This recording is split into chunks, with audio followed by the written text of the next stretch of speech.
कह रहे थे आप करते जाओ करते जाओ करते जाओ, लेकिन समय अनुसार अब बदलते हुए पेरेंट को हम तो भगवान हो, हम ब्रह्मास्मि याद रखो, ब्रह्मा तुम हो, रचनाकार तुम हो, खुदा खुद वर्ड से खुदा बनाया ना, एक डंडा ही तो लगा है। कि बच्चा है वो, और कैसी लड़की कैसे गाना गाएगी, उसके भाव क्या होंगे। आपकी सोल है, उसको स्पिरिचुअलिज्म का की खुराक देते रहते हैं, तो आप कभी भी किसी परिस्थिति में अपने को आधारहीन महसूस नहीं करेंगे।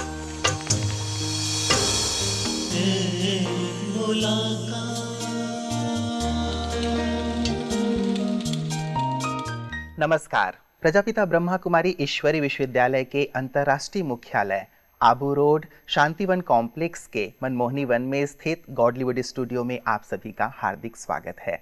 मित्रों, एक मुलाकात में हम हमेशा एक नए मेहमान के साथ आपकी मुलाकात कराते हैं, जिनसे आप बहुत कुछ सीखते हैं, पाते हैं और अपने जीवन में आगे बढ़ते हैं। आज ऐसे ही एक महान शख्स हमारे साथ स्टूडियो में मौजूद हैं, जिनका शुभ नाम है श्री राकेश कुमार उपाध्याय जी, और आप BSNL के CMD हैं। आइए उनसे हम मुलाकात करते हैं। राकेश जी, आपका बहुत बहुत बहुत स्वागत है हमारे स्टूडियो में। और आपके माध्यम से आपके समस्त दर्शकों को मेरा सादर नमस्कार।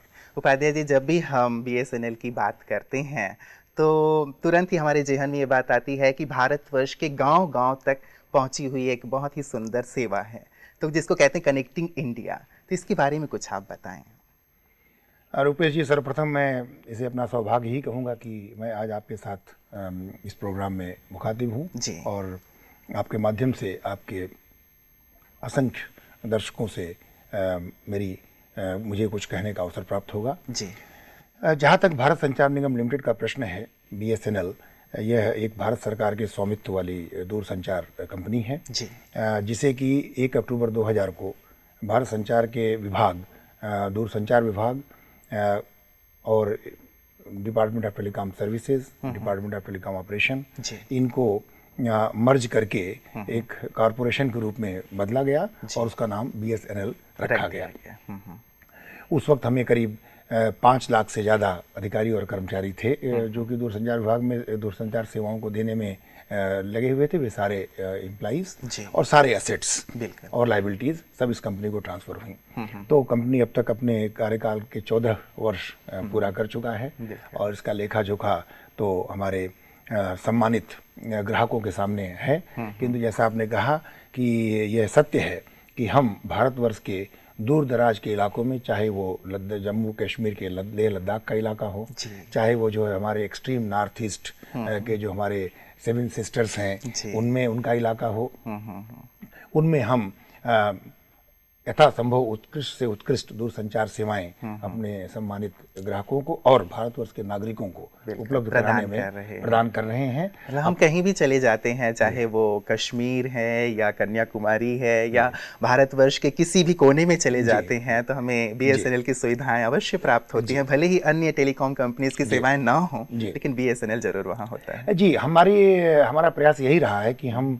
जो कमर्शियल बेसिस पर जो हमें सेवाएं दें, यद्यपि हम एक कंपनी है तो हमें कमर्शियल बेसिस पर ही हम ऑपरेट करते हैं जी, just like any other commercial organisation.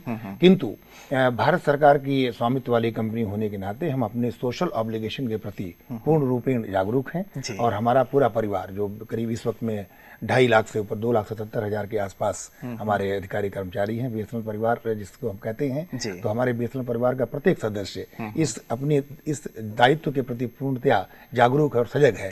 इतने बड़े परिवार का आप संचालन करते हैं, एक बहुत बड़ा समूह है जिसके आप अध्यक्ष हैं, जिसके आप मैनेजिंग डायरेक्टर हैं, तो इतने बड़े समूह को संचालित करते हुए कभी आपको तनाव का अनुभव नहीं होता या कुछ चुनौतियों का सामना नहीं करना पड़ता? देखिए, आज के कॉम्प्लेक्स वर्ल्ड में और जो स्थितियां हैं इन जनरल विश्व में और हमारे देश में, उनके चलते और जो इस तरह का कार्य जिसकी तरफ आपने संकेत किया, वो दायित्व होने पर तो कुछ तनाव होना स्वाभाविक है। उसको आप पूर्णतया नहीं रूल आउट कर सकते हैं। लेकिन हमेशा से मैंने अपने प्रोफेशनल लाइफ में इस बात का पालन करने का प्रयास किया है कि यह एक परिवार है और उस परिवार के आप मुखिया हैं। परिवार के मुखिया होने के नाते आपसे अपेक्षाएं बहुत ज़्यादा होंगी, आपके परिवार के सदस्यों की भी और चूंकि यह कंपनी है तो जिन हमारे जो जितने भी स्टेक होल्डर्स हैं, हम इसमें मानते हैं कि हमारे ग्राहक, सम्मानित ग्राहक एक बहुत बड़े स्टेक होल्डर हैं। हमारे जितने भी अधिकारी कर्मचारी गण हैं जिनके माध्यम से हम इसके अपने कार्यकाल को, क्रियाकलाप को संपादित करते हैं, वो एक बहुत बड़े स्टेक होल्डर हैं। किंतु साथ में ही पब्लिक एट लार्ज एक स्टेक होल्डर है, क्योंकि देखें आप, सरकारी स्वामित्व की कंपनी का मतलब यही हुआ कि इस कंपनी में आपका हमारा पैसा लगा हुआ है। यह व्यापार जो है हम आपके पैसे पर कर रहे हैं, तो वो अपने आप में एक बहुत बड़े दायित्व की बात है। किंतु जब परिवार की भावना से हम काम करते हैं और एक दूसरे की शॉर्टकमिंग्स को देखने के बजाय हम ये देखने का प्रयास अवश्य करते हैं कि इनके अंदर क्या खूबियां हैं, क्या गुण हैं, ये किस तरह से हमारे इस संस्था के लिए उपयोगी साबित होते रहे और होते रहेंगे।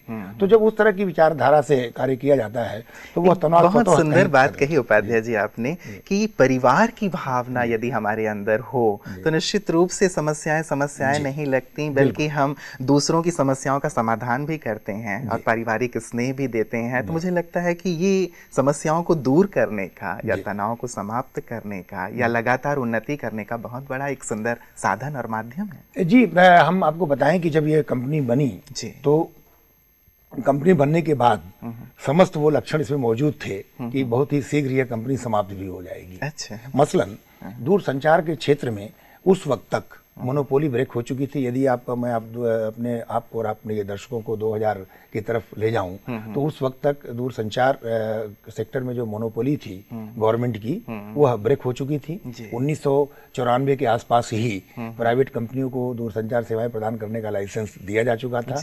शुरू में रेडियो पेजिंग और मोबाइल सर्विसेज का, बाद में बेसिक सर्विसेज का भी जोर शोर से शुरुआत भी कर दी थी। और हम लोग को जब 1 अक्टूबर 2000 को बीएसएनएल का गठन हुआ तो उस वक्त तक बीएसएनएल को मोबाइल सेवाएं देने का लाइसेंस नहीं दिया गया था। सरकार के ये डायरेक्टिव थे कि मोबाइल सेवाओं में जो इन्वेस्टमेंट हो पब्लिक का, प्राइवेट इन्वेस्टमेंट हम ले आवे, गवर्नमेंट का पैसा फिलहाल उसमें न लगाया जाए, यह नीति थी।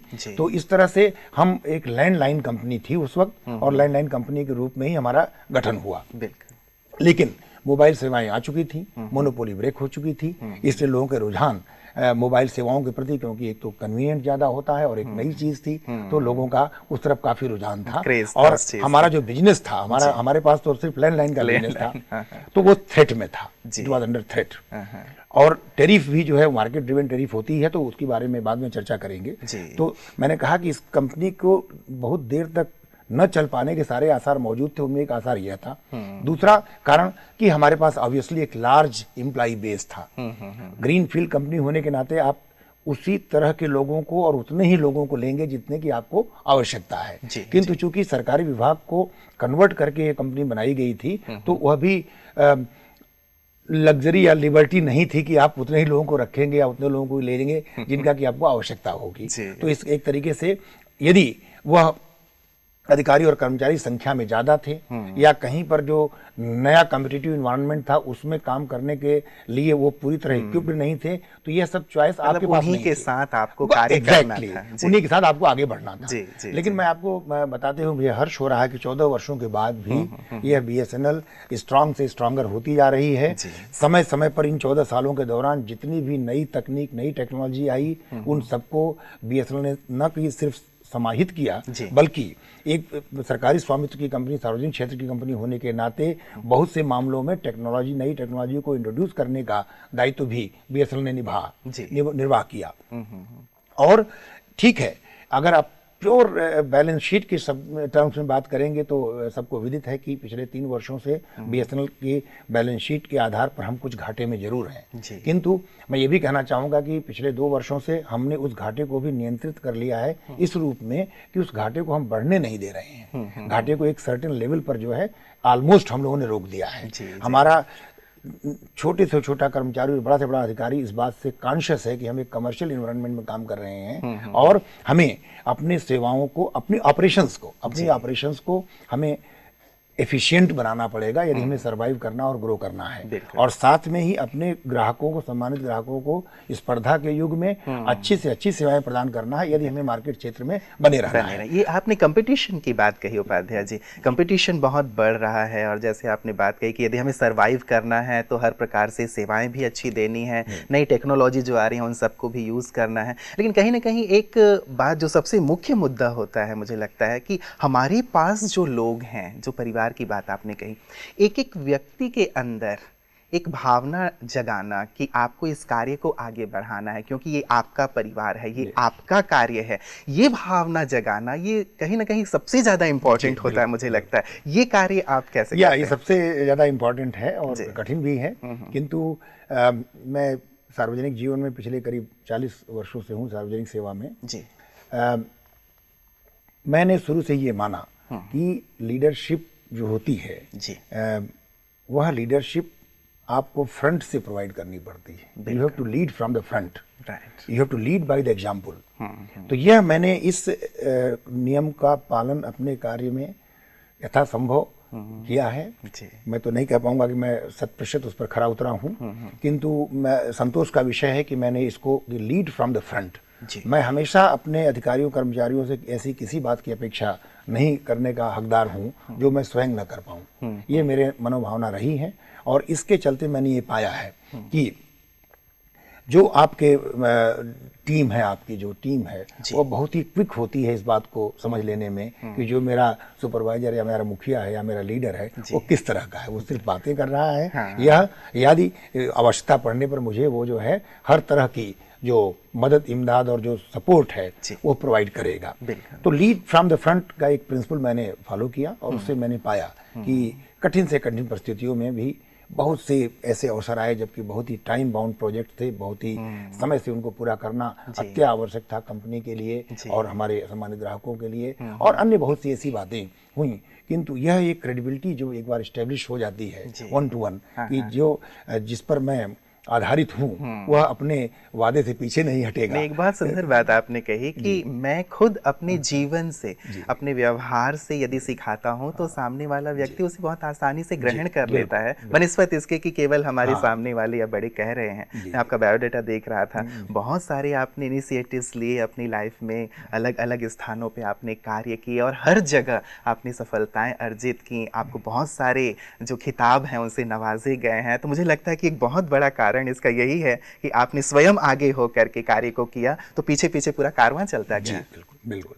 और मैं रुपेश जी, मेरा ये भी मानना है कि मेरा मानना क्या, मेरा अनुभव है कि आमतौर पे हम सभी ब्लेम करते हैं कि जो मैंने परिस्थितियां ऐसी नहीं थी इसलिए काम नहीं हो पाया, या मान लीजिए हमारे साहब क्या करें, हमारे जो लोग हमको मिले हैं जिनसे हमें काम लेना है वो लोग ठीक नहीं है। तो ये सब बातें जो है उचित नहीं है और सिर्फ उचित ही नहीं है, अनावश्यक है, इनमें सत्यता नहीं है। मैंने पाया कि 99% लोग अच्छे होते हैं, उनके अंदर काम करने की ललक होती है, काम करने की लालसा होती है, लेकिन आपको ये पता लगाना आवश्यक होता है लीडर के रूप में कि वह अपना ऑप्टिमम आउटपुट दे पावे, इसके लिए किस तरह का वातावरण आवश्यक है और उस वातावरण को उत्पन्न करना आपका दायित्व है। वह आपका और आपका दायित्व है, वो दायित्व कोई और निर्वाह नहीं कर सकता है। तो इसलिए जो है, और फिर इस तरह की बात करें आप तो कहते हैं कि जैसे हमारे यहाँ शास्त्रों में भी कहा गया है कि कोई भी वनस्पति जो होती है वो औषधीय गुणों के बिना नहीं होती है। कहने का मतलब कि हर वनस्पति में कोई न कोई औषधीय गुण होते हैं। मनुष्य में भी निश्चित रूप से होते हैं। आवश्यकता होती है तो सिर्फ योजक की, जो कि उनको परख करके करे। तो हमने कोशिश पूरी की है साहब, और इसका मुझे संतोष है ये कहते हुए आपसे कि इसका लाभ अवश्य मिलता है। बिल्कुल उपाध्याय जी, जो आप लीडरशिप की बात कर रहे हैं, निश्चित रूप से एक लीडर की क्वालिटी ही यही है कि हर एक अपने जो कार्यकर्ता हैं, जो आपके साथ हैं, उनके अंदर के गुणों को निखारना, उनको आगे बढ़ाना, उसे परखना और साथ ही समय सही स्थान पे यूज़ करना। मुझे लगता है कि इस चीज़ के लिए, एक इस क्वालिटी को अपने अंदर लाने के लिए आध्यात्म भी बहुत ज़्यादा मदद करता है हमें। तो आप किस प्रकार से आध्यात्म से जुड़े हुए हैं जो आपको ऐसे गुणों से सुसज्जित किए हुए हैं कि आप दूसरों के गुणों को परख पाते हैं, पहचान पाते हैं? रुपेश जी, मैं तो संभवतः ये इस लायक नहीं हूँ कि ये मैं इन गुणों से सुसज्जित हूँ। मैं एक प्रैक्टिकल व्यक्ति हूँ और मैंने पूरा प्रयास किया कि जो भी मैंने सीखा वह जहाँ भी रहा, जिस पद पर रहा, जो भी मैंने सीखा वह पूर्ण रूपेण और उसमें कुछ वृद्धि करके ही मैं उसी संस्था को वापस कर दूं, उस समाज को वापस कर दूं, उस देश को वापस कर दूं। मैं बहुत सौभाग्यशाली हूं कि इस समाज ने, इस देश ने मुझे बहुत कुछ दिया, तो ये मेरा दायित्व बनता है। किंतु जहाँ तक बात आध्यात्म की है, आपने बहुत ठीक कहा। मैं हमेशा से, जैसा मैंने कहा कि मैं पब्लिक पोस्टों पर रहा जहाँ पर कि लार्ज नंबर ऑफ पीपल प्रभावित होते थे मेरे कार्य व्यवहार से, और मैं ऐसी स्थिति में था कि अपने क्रियाकलापों से मैं उनको प्रभावित कर सकूं और अपने निर्णयों से उनको प्रभावित कर सकूं। तो मैंने हमेशा ये प्रयास किया, दो तरह की बातें की गई। एक तो ये किया गया कि जो प्रोफेशनल लाइफ उन लोगों की है उसके लिए समय समय पर उनको इक्विप करते रहना आवश्यक है, क्योंकि हम हाई टेक्नोलॉजी एरिया में थे। टेलीकॉम सेक्टर में मैंने कहा कि मैं करीब लगभग 40 वर्षों से हूँ। तो जितनी तेजी से तकनीकी टेक्नोलॉजी, इलेक्ट्रॉनिक्स एंड कम्युनिकेशन और आईसीटी के क्षेत्र में बदली है वो सर्वविदित है। तो मेरा प्रयास ये रहा कि मैं एक तो प्रोफेशनली उनको समय समय पर इक्विप करता रहूं तकनीकी ज्ञान के रूप में, ट्रेनिंग्स, रिफ्रेशर कोर्सेज और साथ में जो मैनेजरियल चीज़ें होती हैं। किंतु ये बहुत आवश्यक है, जैसा आपने कहा कि स्पिरिचुअल एस्पेक्ट का भी ध्यान रखना बहुत आवश्यक होता है। और जहाँ तक हमारे एम्प्लॉइज़ और हमारे परिवार, बीएसएनएल परिवार के सदस्यों का प्रश्न है, या मैं इसके पहले telecommunication consultant India limited TCL में भी चेयरमैन के पद पर कार्यरत था, तो मैंने पाया कि लोगों के अंदर ललक जरूर होती है। स्पिरिचुअलिज्म का बहुत बड़ा रोल है। यह आपको एक सॉलिड ग्राउंड प्रदान करता है, एक सॉलिड आधार प्रदान करता है, कभी भी आपको आधारहीन नहीं होने देता है। तो स्पिरिचुअलिज्म का यह महत्व मैं मानता हूँ कि यदि आप स्पिरिचुअलिज्म से जुड़े हुए हैं और समय समय पर अपने मन को और मस्तिष्क को या जो आपकी सोल है उसको स्पिरिचुअलिज्म की खुराक देते रहते हैं, तो आप कभी भी किसी परिस्थिति में अपने को आधारहीन महसूस नहीं करेंगे। एक संबल, एक कहें गुप्त संबल हमें प्राप्त संबल हमेशा आपके साथ रहेगा। आप अपने को कभी लाचार और असहाय महसूस नहीं करेंगे। और विषम से विषम परिस्थितियों में समस्त ज्ञान रहते हुए भी, समस्त भेर विदाल रहते हुए भी, यदि आपने वो संबल, गुप्त संबल नहीं है आपके पास, तो आपकी सफलता जो है संदेहपूर्ण होगी। किंतु यदि आप स्पिरिचुअलिज्म से जुड़े हुए हैं, आपकी टीम उसके प्रति वाकिफ है, तो कभी भी ऐसी नहीं आएगा कि सब कुछ होते हुए भी आपको असफलता का सामना करना पड़े। वो कहा जाता है ना कि एक जमाना था जबकि IQ से व्यक्ति को देखा जाता था, नापा जाता था। एक जमाना आया कि EQ से, इमोशनल क्वोशंट उसका कैसा है। लेकिन शायद अब एक जमाना ऐसा आ गया है कि SQ अर्थात स्पिरिचुअल क्वोशंट कितना है व्यक्ति के अंदर, वो उसकी सफलता का पैमाना माना जाने लगा है। SQ has become very important over a period of time. And again, you know, because the complexities बढ़ती चली गई, चीजों की कॉम्प्लेक्सिटीज बढ़ती चली गई, जीवन अब उतना सरल नहीं रहा। इसलिए हम ये निश्चित रूप से कहेंगे कि स्पिरिचुअलिज्म का महत्व भी उसी अनुपात में, जितनी कॉम्प्लेक्सिटीज बढ़ती गई हैं, उसी अनुपात में स्पिरिचुअलिज्म का जो एक इम्पोर्टेंस एक आम आदमी के जीवन में है और एक प्रोफेशनल व्यक्ति के जीवन में है या एक गृहस्थ के जीवन में है, वो बढ़ता चला गया और बढ़ता चला गया। इसके इम्पोर्टेंस को या इसके महत्व को तो जितना इम्फेसाइज किया जाए उतना कम है मेरे विचार से। जी।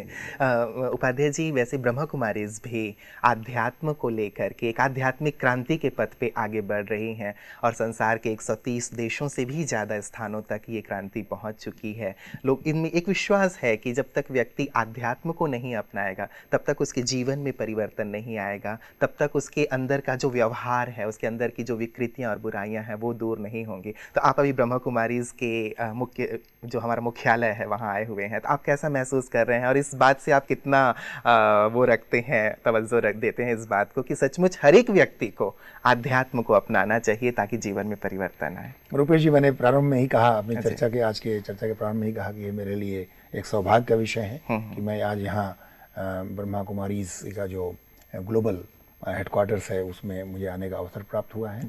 और मैं जो भी थोड़ा बहुत मैं पिछले 2-3 महीनों में ब्रह्मा कुमारीज संस्था के विषय में जान पाया हूँ, तो उससे मेरा निश्चित मत है कि एक जो प्रैक्टिकल स्पिरिचुअलिज्म होता है, स्पिरिचुअलिज्म के प्रति बहुत सी धारणाएं भी होती हैं, क्योंकि जो चीज़ दिखाई नहीं पड़ती उसके विषय में स्वाभाविक है कि आपका मन भटकेगा और भिन्न भिन्न तरह की भ्रांतियां भी संभवतः आएंगी, सत्य है या असत्य है। जी। तो मैं भी कह सकता हूँ कि यद्यपि मैं स्पिरिचुअलिज्म से तो बहुत दिनों से जुड़ा हुआ हूँ, किंतु इस तरह की भ्रांतियां दिमाग में लोगों के रहती हैं, मेरे दिमाग में भी थी। किंतु मैंने जो पिछले 2-3 महीनों में जब से मैं थोड़ा बहुत इसके विषय में मैंने अध्ययन करना प्रारंभ किया है, तो मैंने ये पाया कि ये एक प्रैक्टिकल स्पिरिचुअलिज्म को स्प्रेड कर रहे हैं, माध्यम है ये। और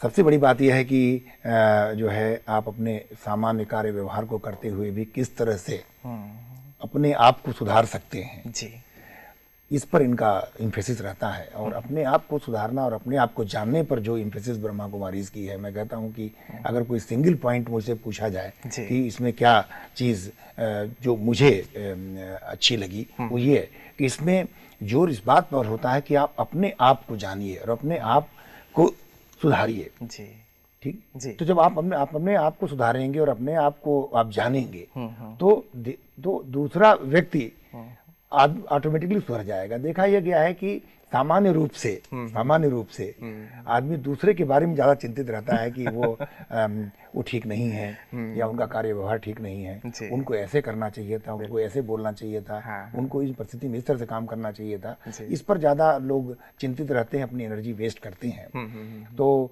यहाँ पर जो बात अच्छी लगी, मैं दोहरा रहा हूँ कि आप अपने बारे में सोचिए, अपने को जानिए।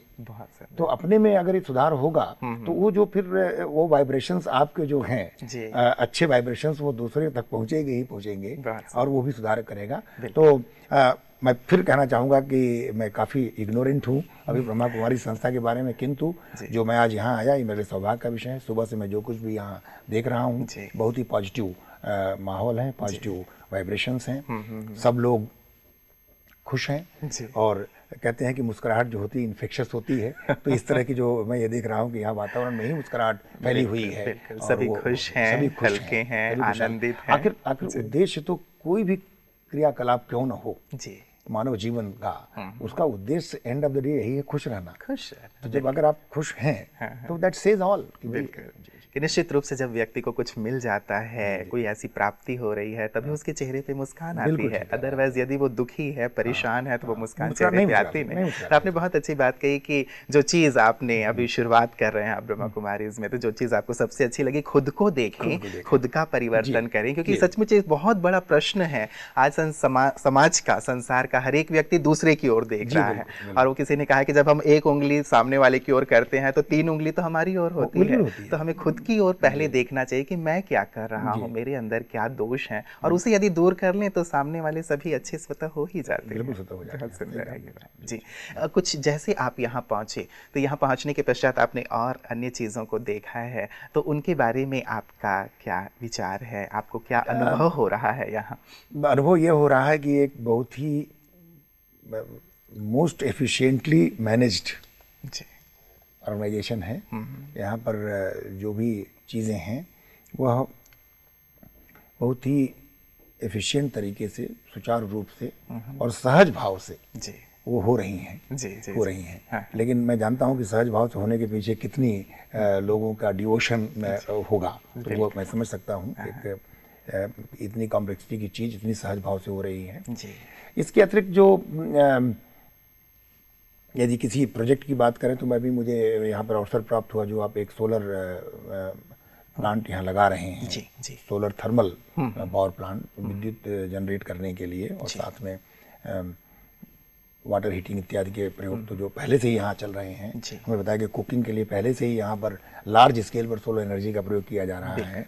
30 से 40 हज़ार तक लोगों 30 से 40 हज़ार भोजन मील्स आप सोलर कुकिंग के माध्यम से बनाते हैं, तो वो सब चीज़ें बहुत ही सराहनीय हैं। किंतु जो ये नया आपका प्लांट लग रहा है, जो एक तरीके से मुझे बताया गया कि रिसर्च प्रोजेक्ट भी है, उसमें बहुत से इनोवेशंस यहाँ ट्राई किए जा रहे हैं सोलर थर्मल पावर जनरेशन के क्षेत्र में, तो वो मुझे बहुत ही अच्छा लगा, बहुत ही इम्प्रेस हुआ। प्रोजेक्ट आपका बहुत अच्छा चल रहा है। जो लोग वहाँ पर लगे हुए हैं, फिर मैं कहना चाहूँगा कि वो संपूर्ण समर्पण की भावना से उसमें कार्य कर रहे हैं। तो और इस तरह की बहुत सी योजनाएं हमें बताई गई कि जो ब्रह्मा कुमारीज के निगाह में हैं और कर रहे हैं। तो बात यही है कि जैसे व्यक्ति कैसे ठीक होगा, समाज कैसे ठीक होगा।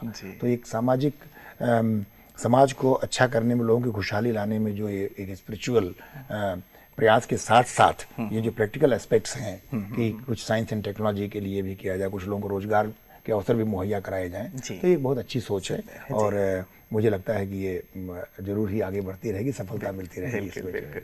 आप देख रहे हैं कि यहाँ पे जितने भी आपने देखा होगा कि जो भाई बहनें हैं सभी जैसे सेल्फ मोटिवेटेड हैं, बहुत ही शांति से, प्रसन्नता से, मुस्कुराते हुए अपने अपने कार्यों को कर रहे हैं। तो इसके पीछे जैसे हमारी चर्चा हो रही है, एक आध्यात्म का जो बल है वो बहुत बड़ा बल कार्य कर रहा है। तो आपको नहीं लगता कि अगर समाज का हर एक वर्ग, हर एक व्यक्ति इस प्रकार अपने जीवन में ऐसे आध्यात्म को अपनाए, आध्यात्मिक शिक्षा को अपनाए, तो निश्चित रूप से वो भी अपने जीवन में हल्का होकर के कार्य कर पाएगा, कर्म योगी बन पाएगा और साथ ही मुस्कुराते हुए जीवन की हर एक समस्याओं का समाधान कर पाएगा। अवश्य अवश्य, मैं पूर्णतः सहमत हूँ आपसे इस बात से। जी जी जी। आप अपने यहाँ जो इस प्रकार की शिक्षाएं हैं, क्या उसे भी अपने कर्मचारियों को देना चाहेंगे? नहीं, बीएसएनएल जैसा मैंने कहा कि एक बहुत बड़ा परिवार है, महान संस्था है, बहुत महान संस्था है जी। एक पूर्ण टेक्नोलॉजिकल जो कि लेटेस्ट कटिंग टेक्नोलॉजीज के साथ में काम करते हुए भी हमारे अधिकारी कर्मचारी अपने ह्यूमन क्वालिटीज़ को बरकरार रखे हुए हैं। तो उसमें बड़ा परिवार होने के नाते इसमें भांति भांति के लोग हैं, भिन्न भिन्न के लोग हैं और बहुत सी चीज़ों से स्पेशलिज्म के बहुत जो अन्य आयाम भी हैं उनसे भी जुड़े हुए हैं। लेकिन मेरी जानकारी में है कि ब्रह्मा कुमारीज के जो आपके सेंटर्स हैं जो कि पूरे देश पूरे में, भारतवर्ष में विदेशों में भी हैं, लेकिन हम भारतवर्ष की बात करें तो भारतवर्ष में जो फैले हुए हैं उनके माध्यम से हम लोगों का ये प्रयास रहता है कि समय समय पर भिन्न भिन्न विषयों पर जो इनके प्रवचन, लेक्चर्स जिसको हम बोलते हैं, लेक्चर्स कराए जाएं। और एक दो लेक्चर अभी हमारे जो भारत संचार निगम लिमिटेड बीएसएनएल का जो कॉर्पोरेट कार्यालय दिल्ली में है वहाँ पर भी हुआ है। हमारे फील्ड ऑर्गेनाइजेशन में भी इस तरह के प्रयास चल रहे हैं और होंगे। और लोग बहुत ही बढ़ चढ़ करके इसमें हिस्सा लेते हैं इन, और काफ़ी इंटरेक्टिव ये सेशंस होते हैं। एक दो सेशन मैंने स्वयं भी अटेंड किया है अपने अधिकारियों कर्मचारियों के साथ में, तो इसकी रुचि को देखते हुए तो हमारा प्रयास रहता है कि हम समय समय पर इस तरह के जो अदर देन टेक्निकल प्रोग्राम्स हैं, ट्रेनिंग इत्यादि के, जो सेल्फ एम्पावरमेंट से रिलेटेड, जी, मोटिवेशनल और सेल्फ एम्पावरमेंट, स्पिरिचुअल, इस तरह के हम अवसर अपने अधिकारियों कर्मचारियों को देते रहते हैं। और उसमें मैं कहना चाहूँगा कि आपकी जो ब्रह्मा कुमारीज की जो ये संस्था है वो लोग स्वयं भी प्रोएक्टिवली भी इसके लिए प्रयास करते हैं, क्योंकि जैसा कि देखा जा रहा और जैसा कि मैंने देखा कि उद्देश्य ही इनका है समाज में लोगों की खुशहाली स्पिरिचुअल तरीके से आवे, तो इसलिए वो लोग स्वयं प्रोएक्टिवली भी इसमें प्रयासरत रहते हैं कि जो बड़ी बड़ी जहाँ पर कि ज़्यादा लोग हों उपस्थित इंडिविजुअल्स को तो वो करने की ट्रेन करने का प्रयास करते ही हैं, किंतु संस्थाओं में भी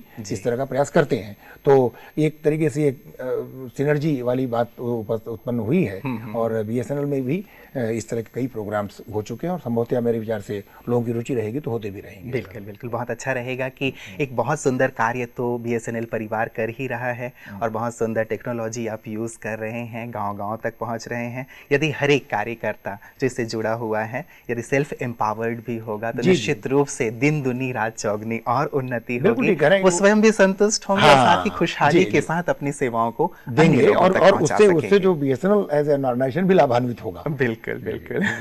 उपाध्याय जी, अब इतने सारे जो हमारे दर्शक हैं जो आज आपको देख रहे हैं, इस आध्यात्मिक मंच से आप उन्हें क्या संदेश देना चाहेंगे?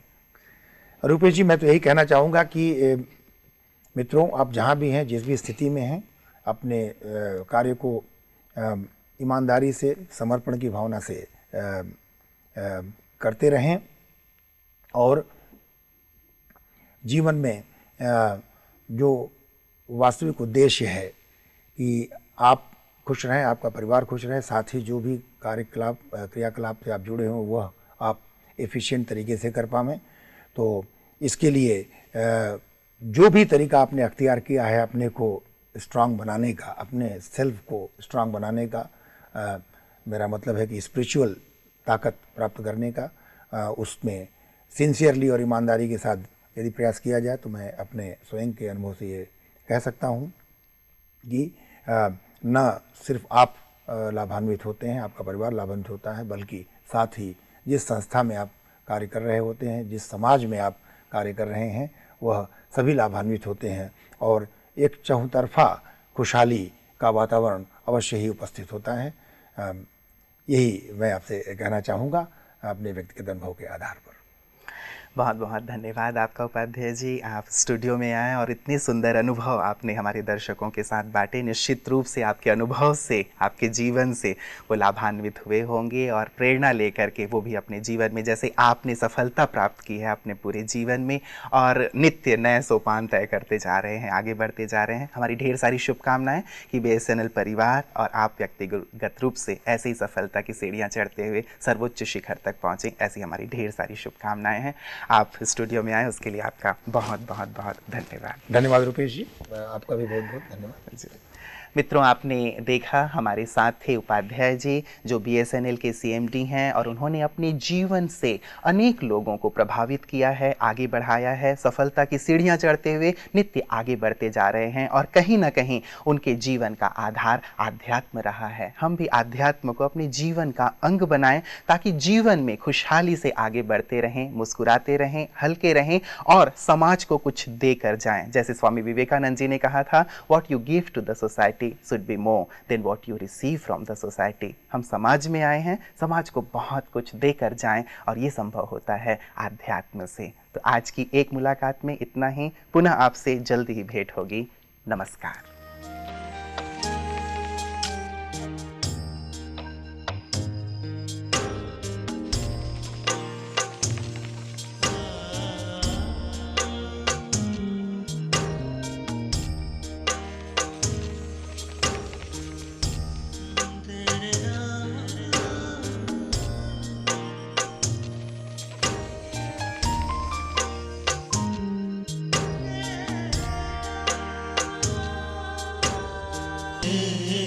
बोला